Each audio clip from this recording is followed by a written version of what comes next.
Farm for Profit Podcast. Take a listen, have a blast. Farm for Profit Podcast. Learn about farming while having a laugh. Farm for Profit Podcast. We have a return guest, Corey, that's sitting with us today with Ryse Aerotechnology is what it is, right? And that's the manned drone that we got to interview last year. That's not a drone. That's right.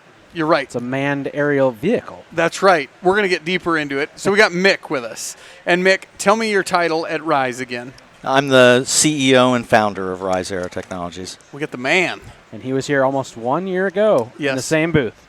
But different. A different state, but State. yeah. Different state. By a long shot. So what is new? So let's do this. Let's remind our listeners, what is Ryse? Where did you start? A little bit of aerospace engineering there, and give us a little background, and then we'll look it up in the podcast history and see. We'll link you back to that, listeners, in the show notes, and tell us what it is on its 30,000-foot view. Yeah, so Ryse Aerotechnologies is an aircraft company, essentially, but what we're different than the drone companies in that we started bigger. Our team built air taxi systems, and we actually went smaller to an ultralight Part 103 aircraft, which means you don't need a pilot's license to fly it. Anybody can fly it. It's less certification than a drone with Part 107.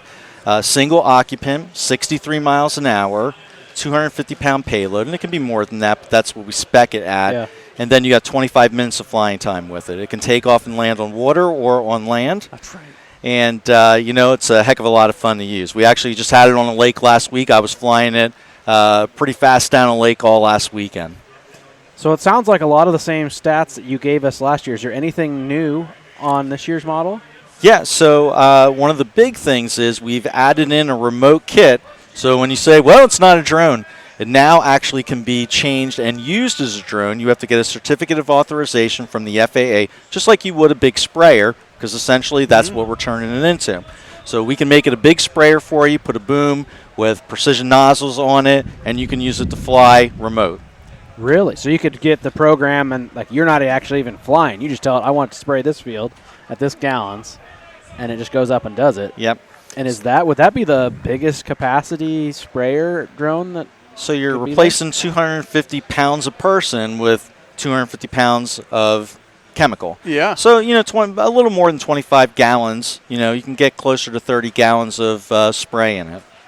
Man, so we haven't done is a it drone. dual purpose, though? Yeah. We can use it to ride in and or use it as a spray drone. Yep. If you pull any of the materials off of it, as long as you have that COA, you can use it to do drone work. And this is something that we always wanted to do, but we didn't have the remoting kits. So, spraying booms, they're pretty easy, getting the right partners for nozzles and things like that.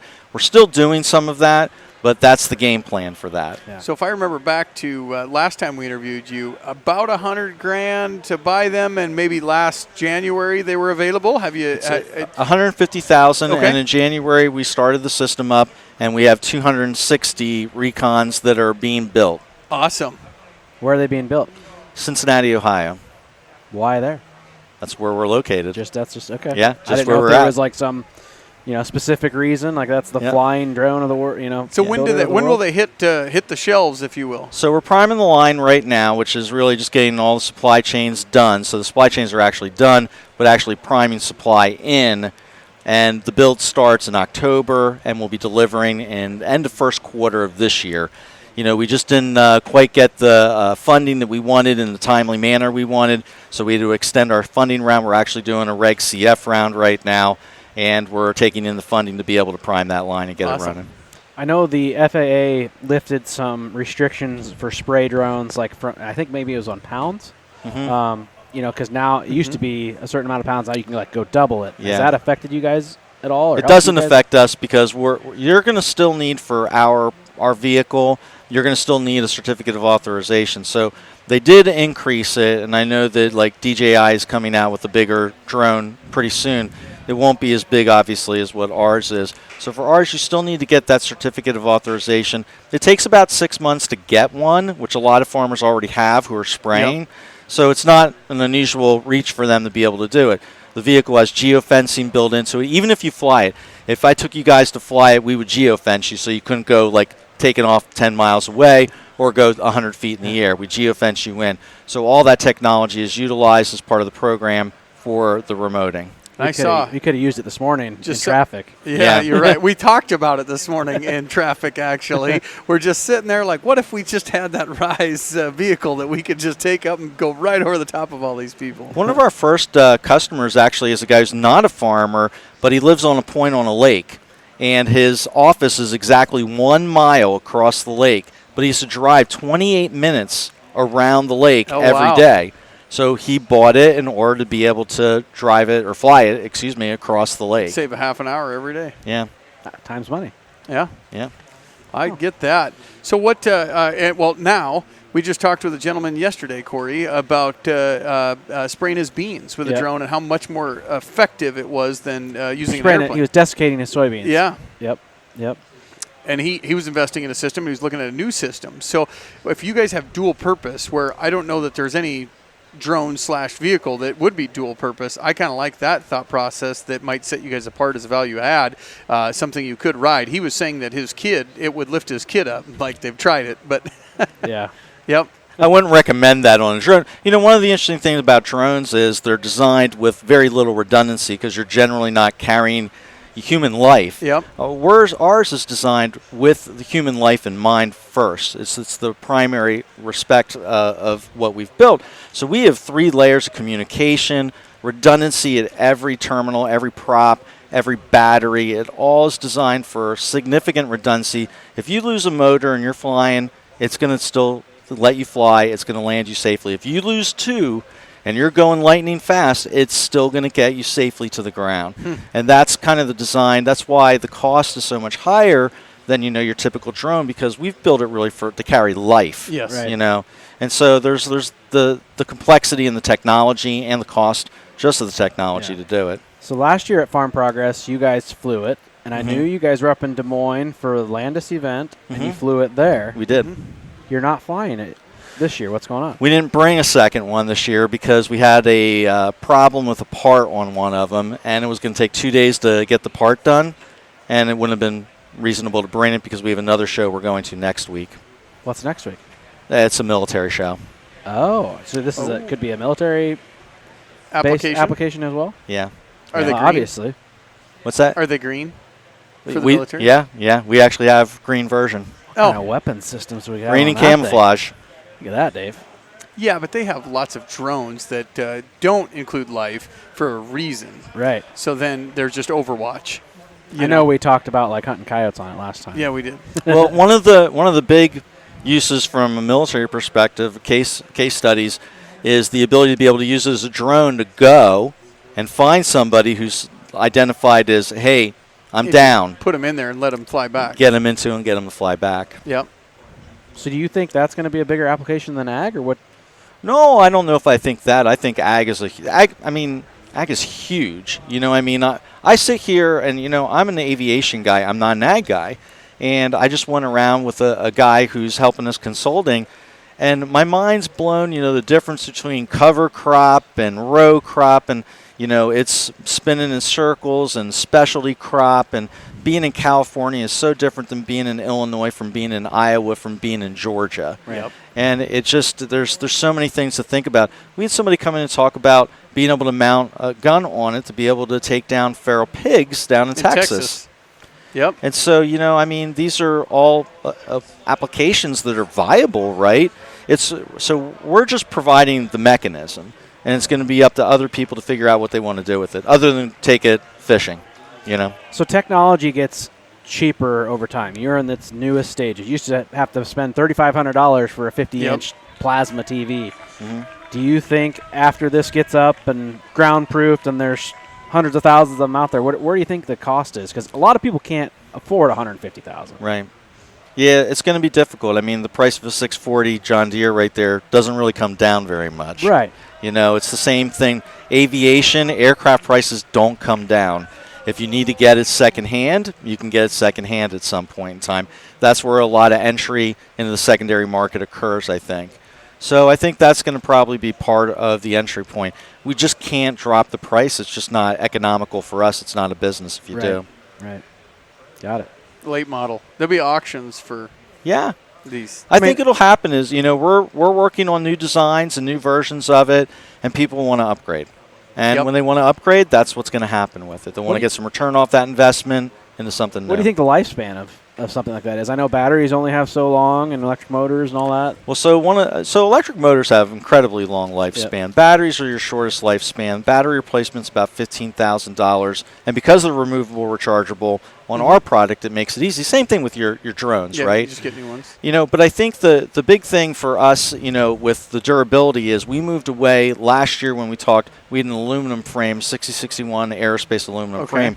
We now have a carbon fiber frame. Yep. Reason we did that, manufacturability and ease of repair. So now you as a farmer can actually repair this vehicle pretty easily yourself. You can use a distributor or dealer to do it, but if you want to repair it yourself, you can do it pretty easily. Replacing a pod, replacing a motor, we have down to a science for the manufacturing process. There's not a farmer that I've ever met that wouldn't be able to do it themselves if they wanted to do it. Right. Has anybody crashed one? No. I've crashed a drone. I've crashed a drone. We've had hard landings, so Yeah. I'm not going to, especially in testing and Yeah. doing different things, but no one's ever been injured in it or anything I was like just thinking that. about replacing like the pods because each one of them is like a full, big gulp, that you take. And Yeah, but and honestly, the pods, what usually goes on the pod with a hard landing, and again, we really have only ever had hard landing in testing, is the outrigger float, which is used for landing on water. That piece is a carbon piece and a plastic PLA piece, and it's pretty easy to replace. It's 6 screws and a dowel rod through it. You can replace it pretty Gotcha. easily. So this gets up and going, say we're 10, 15 years down the road. Where do you think the technology is going for? Are you going to heavier, faster, all that kind of stuff? I think you're going to see in the next 10 to 15 years a lot more personal use, multi-person use, as air taxis are going to start developing here in urban settings over the next 10 years. And I just was at a seminar with all the large players in New York City about a month ago, and they're targeting 2030 for real use case. They're targeting autonomous use case in 2040. And the reason is the national airspace, which is what pilots, people like me, we fly in, when we're flying airplanes and regular aircraft. It's not developed enough for this technology. It's why drones are kept at 400 feet so that they can stay below where anybody actually is. Our aircraft, because it's technically an ultralight, it can fly, 1,200 feet if you want to, or 3,000 feet. So, as that airspace develops a little bit further, you're going to see personal vehicles for people to use driving and commuting back and forth to work occur. But I think you're really talking about 2035, 2040 timeline. How much this year I've seen just a huge push in AI technology, artificial intelligence, and automating processes. And everybody's talking that when we get quantum computing here in about 10 years, that then the billions and billions of different synapses that happen at the same time, how does that affect what you're doing? Is it make it quicker, better, faster, or what does AI automatically predict who's next to you, flying? So, my background is actually in artificial intelligence and neural networks and natural language processing. So I develop technology that's used in smartphones today for speech recognition.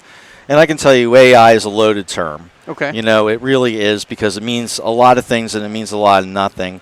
A lot of people say, can AI, overtake, people and do things. It can do jobs that people are doing. It can operate faster than what you can operate, but it can't outthink what you're going to do beyond what's real. It uses modeling. Our technology, to make that thing fly stably in any wind direction, it uses data modeling to figure that out. That's what a lot of people call artificial intelligence. So technically, we have artificial intelligence. Well, real artificial intelligence and neural networking, really where that is when it can actually think, learn, and grow beyond that. There's not a lot of that technology really out there today. A lot of it's going to end up coming in biotechnologies, believe it or not.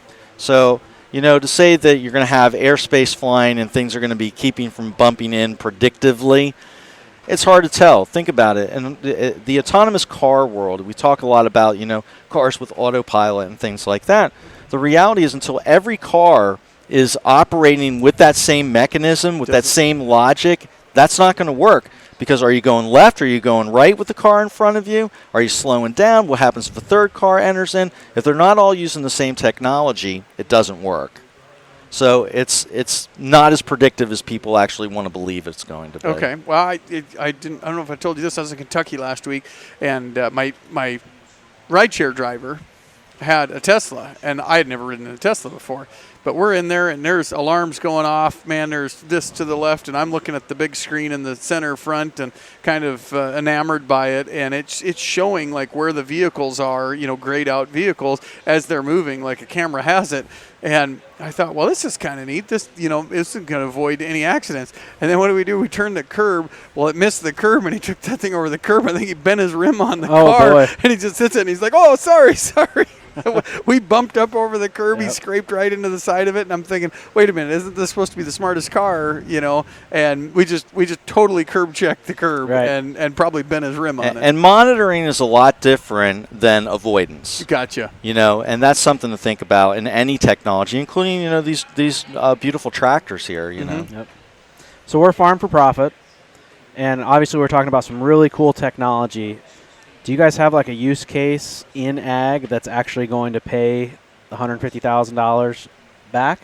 We think that over time, the value of your time, the one thing that we've always said that farmers value the least is their own personal time. Right. And we've done some studies on how much time can you save driving around a 3,000-acre farm. And the reality is we think across a 3.5 year period, you'll save plenty of time. If you rate your hourly rate, it's somewhere above $75 an hour that you would save the money back on the vehicle. Just the reduction in compaction, which is hard, but there was a recent study from the University of Minnesota in North Dakota, and they labeled it as if you can reduce row level impedance into the crop field, that you could save. And I don't remember what the number is off the top of my head, but we calculated it into our stuff. I can actually get you the sheet. Right. And it would save it back in about 3.5 years. You're saving the money back on the vehicle. I think you're going to have to start calculating the cost of what that sprayer is over there, too. If you can replace something like that, it might take you a little bit longer, but $150,000 is way less than that thing. I wonder... you think of all the things that I think a drone could do that maybe it doesn't yet. So first of all, transport. Second of all, spraying. And what do you spray? Fungicide, herbicide, maybe go over it with chemical to start with. Yeah, pre-emergence. Yeah. So pre-emergence. So you might have 3 passes. Pollinations now too. 4, so pollination, like we just talked with power pollen and what that might look like. So I imagine like attachments that go onto like a skid loader bucket. So the only reason a skid loader is good is because there's 50,000 attachments, and I can have an auger and a whatever. Yeah. We need the skid loader of drones. Right. Is really, I think that's when it becomes the value add worth $150,000 easy. Right. I mean, just look at our tractors. We'll pay that, but we have attachments for them. Yeah. We have all the attachments on the back that now we can do tillage, now we can do snow removal, now we can do crop cleanup and mowing, et cetera, et cetera, et cetera. That's when it becomes valuable. But I don't know that we have the attachments for the vehicle to make it there yet. On the spraying part of it, do you guys have that built, or is it just conceptual? Right now it's conceptual. So we're working with companies to come up with the configuration for it. The boom, though, to your point, is our system's designed, as you know, it's an open frame. Mm-hmm. So it makes it very easy to clamp on with the carbon fiber system. We actually have a carbon fiber clamp system. So you can put a boom, or you can put something else on it, something a little less aggressive than a 35-foot boom. But so I think you're exactly right. I think having the ability, your equivalent of a 3-point harness, or hitch, system, right. I think that's going to happen in this space as well. And size, matters in this situation, because we can put a lot more and do a lot more than the drone can do from that perspective, from a capacity perspective. So I think drones are going to get bigger. We're just another drone when it comes to that part of it. They're going to get bigger, and they're going to get more efficient. So I think you're exactly right. I think that's going to be the wave of the future. We'd love to see it go to vehicles, but I think we're 20, 30 years out. We'll be old by then, Corey, by the time we do that, and then it might automate itself. But for crop production, we're always progressing forward with whatever the latest and greatest technology is. Is there, you talked about funding. So any entrepreneurial startup has funding there, and we have to have the funding behind it. What's the general public think? So you're out there crowdsource funding or like venture capital money? It's both, but I mean, right now we have an open crowdfunding round, just like a lot of the companies have had. And I think people see it as cool, and they want to invest. Yeah, they want to be a part of something bigger than themselves, right? Yep. I got you. A very positive reaction back to that, or you're going to take a lot more money to make this happen. I mean, what you're doing is going to take millions and millions, I think. Yeah. Yeah, I can't talk too much about it because the crowdfunding's opening with the SEC right now. We're raising $5 million, which is the max you can raise. Okay. And that's really to help prime that line. That's what we're doing. We're raising it, hopefully closing it. It's time to start priming that line. And of course, once you have production, then you make money off production. But it's not the end point. You're right. I mean, that's to get us to be able to build 10 a month. And we want to get to the point where we can build 100 of these a month. Yep, okay. And so that's going to take more money down the line. There's a couple ways you can do it, and we're exploring all of it right now. I see a lot of companies, as they grow, they get bought out. So does Elon Musk come and say, I like what you guys are doing, I'm taking over? I mean, is that something that the company, I mean, you're the CEO, so no, you want to stay there, but is there, I mean, for the right price, if somebody thought you had crazy awesome technology, would you sell? I mean, you do what's best for the shareholders. I'm not the only person in the company. We're going to make the right decisions for the shareholders, which every CEO is going to say to you. The reality is every CEO loves to run a company that they started. Yeah. But the reality is it doesn't always work that way. So we'll do whatever's best for everybody, I don't think, Elon Musk is, the potentials for people who are going to love and embrace and take this technology. It's 3/4 of the companies that are here at this show, right? John Deere colors on that. Right. Could happen. Right. I'm thinking you might have a cab. I think there's a license problem with us doing John Deere colors. Right. All right. Well, this is a What's Working in Ag segment. We've gone way over on time, but it's really cool technology. But where can people go find Ryse, and how can they buy it? And then we got to get to our regular topic. Yes, RyseAerotech.com, which is RyseAerotech.com. And they can put an order in there? They can put an order in there. They can invest from there, and they can learn a lot more. How much down for $150,000? $5,000. It's like buying Tanner, put us down. A couple jacks. I don't know what we'll do when it's here, but you'll fly it is what you'll do. We need a podcast drone for sure. Yeah. We need a 3-seater though. Well, thanks for coming on the show, and we'll get to our regular topic now.